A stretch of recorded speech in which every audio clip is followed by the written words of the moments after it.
2021 vote পরবর্তী হিংসা কবলিত এলাকাগুলোতে বাড়ি বাড়ি গিয়ে ভোটারদের আশ্বস্ত করছেন বীরভূম জেলা শাসক এবং পুলিশ সুপার। আজ সিউড়ি শহরের একাধিক জায়গায় ভোটারদের কাছে যাচ্ছেন এবং তাদের আশ্বস্ত করছেন এবং ভোট নির্ভয়ে যাওয়ার কথা বলছেন। আমরা এই বিভিন্ন জিপিতে ভিতরে ভিতরে ঢুকে মানুষের সঙ্গে কথা বলছি, ওদেরকে এই কনফিডেন্সটা দিচ্ছি যে প্রশাসন ওদের সঙ্গে আছে, সেন্ট্রাল প্যারামিলিটারি ফোর্সও এখানে আছে, কোনো ভয়ে ব্যাপার নেই, ওরা কিন্তু ওদের ভোট দিতে পারে।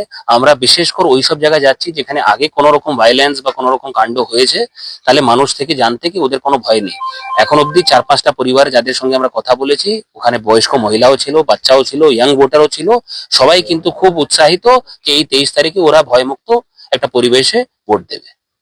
বলছে কিছু যে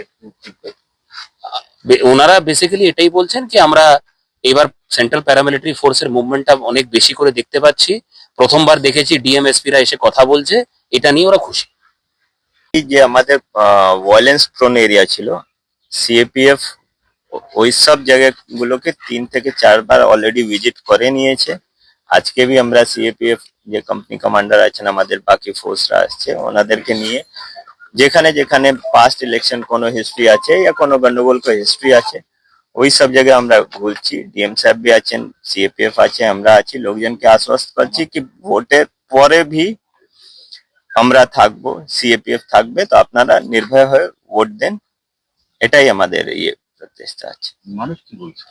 মানুষ বলছে দে আর ফিলিং কোয়াইট কনফিডেন্স। এখন আমরা যে ঘুরেছি, দে সেড কি আমরা যাব, অবশ্যই যাব, আমরা ভোট দেবো।